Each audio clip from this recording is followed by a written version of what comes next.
क्या आप जानते हैं कि पूरे विश्व में एक ऐसी जगह कहाँ है जिसके निर्माण में अध्यात्म और विज्ञान दोनों शामिल है? एक ऐसा देश जिसकी सांस्कृतिक धरोहर अमर है, एक ऐसी संपन्न भूमि जिस पर इतिहास में बार बार अनगिनत और क्रूर हमले हुए, लेकिन उसकी असली संपन्नता और उसकी जड़ों में बसी महान विरासत को कोई कभी लूट नहीं पाया। क्या आप उस जगह को जानते हैं जो श्रद्धा, असीमित ज्ञान, सांस्कृतिक संपन्नता और प्राचीन काल की सबसे उन्नत यानी एडवांस टेक्नोलॉजी के सटीक मिलाप का पूरे विश्व में एक उत्तम उदाहरण है? एक ऐसी जगह जहां आप गहराई से खोजे तो आपको ब्रह्मांड के हर सवाल का जवाब मिल सकता है।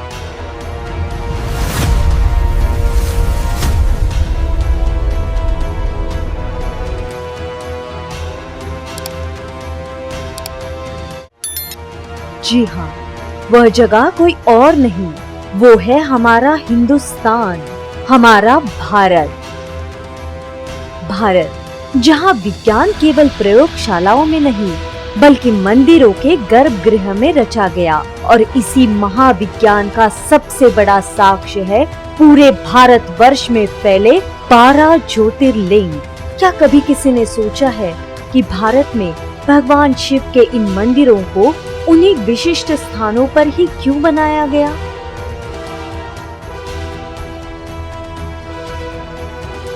क्या वाकई चंद्रदेव ने स्वयं धरती पर उतरकर शिवजी का प्रथम मंदिर बनवाया था, या फिर इन प्राचीन ज्योतिर्लिंगों के निर्माण के पीछे कोई कॉस्मिक इंजीनियरिंग छिपी है जिसे देखकर आज के आधुनिक वैज्ञानिक भी दंग है?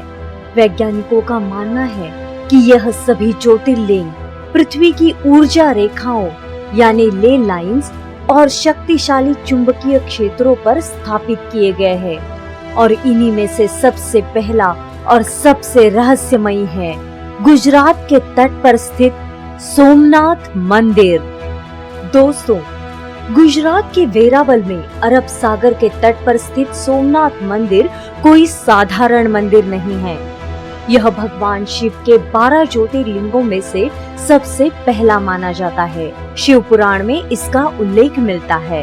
मान्यता है कि चंद्रमा यानी सोम ने अपने श्राप से मुक्ति पाने के लिए यही भगवान शिव की घोर तपस्या की थी, और तब से इस जगह को नाम मिला सोमनाथ। पौराणिक कथाओं के अनुसार चंद्रमा ने इस मंदिर को सोने से बनवाया था।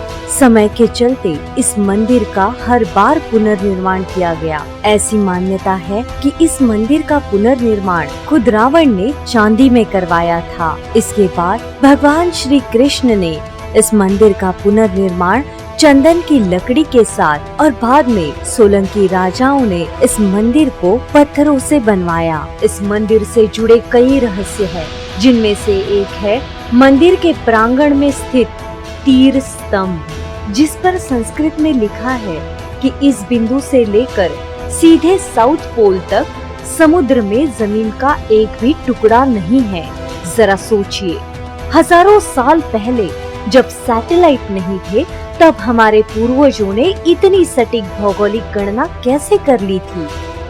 इस मंदिर का सबसे बड़ा रहस्य तो इस मंदिर के अंदर है, तैरता हुआ शिवलिंग।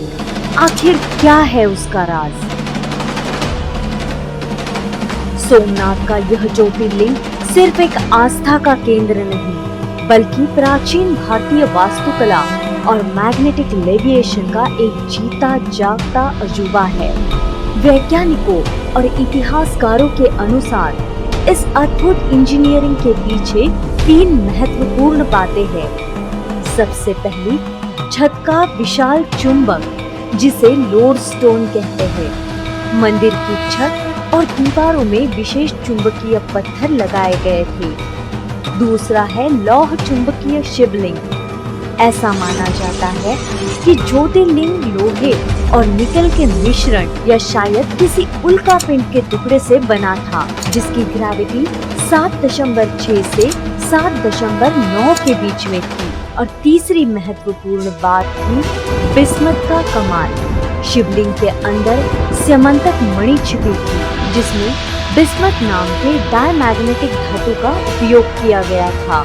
यह धातु एक परफेक्ट मैग्नेटिक फील्ड बनाता था, जिससे शिवलिंग ना तो छत से चिपकता था और ना ही जमीन पर गिरता था। वह बस हवा में तैरता रहता था। इस मंदिर को केवल 1 या 2 बार नहीं, पूरे 17 बार लूटा और तोड़ा गया। लेकिन यह सिर्फ पत्थरों का ढांचा नहीं, यह भारत की अटूट आस्था का प्रतीक है। इस आस्था को भला कैसे मिटाया जा सकता है? हाल ही में प्रधानमंत्री नरेंद्र मोदी जी ने सोमनाथ मंदिर के पुनर्निर्माण के 75 साल पूरे होने पर सोमनाथ अमृत महोत्सव में हिस्सा लिया और कहा था कि यह पुनर्निर्माण कोई साधारण घटना नहीं थी, यह भारत के सांस्कृतिक पुनर्जागरण का प्रतीक है। सोमनाथ का हवा में तैरता ज्योतिर्लिंग इस बात का प्रमाण है कि प्राचीन भारत न केवल अध्यात्म बल्कि विज्ञान, धातु विज्ञान यानी मेटलर्जी और इंजीनियरिंग में पूरी दुनिया से सैकड़ों साल आगे था। अगर आपको प्राचीन भारत के इस अनसुने वैज्ञानिक रहस्य ने हैरान किया है तो इस वीडियो को लाइक जरूर करें, अपने दोस्तों के साथ शेयर करें और हमारे गौरवशाली इतिहास की ऐसी ही अनसुनी कहानियों के लिए डीप इंफिनिटी चैनल को सब्सक्राइब करना न भूलें। कमेंट में हर हर महादेव या जय सोमनाथ जरूर लिखें। मिलते हैं अगली वीडियो में।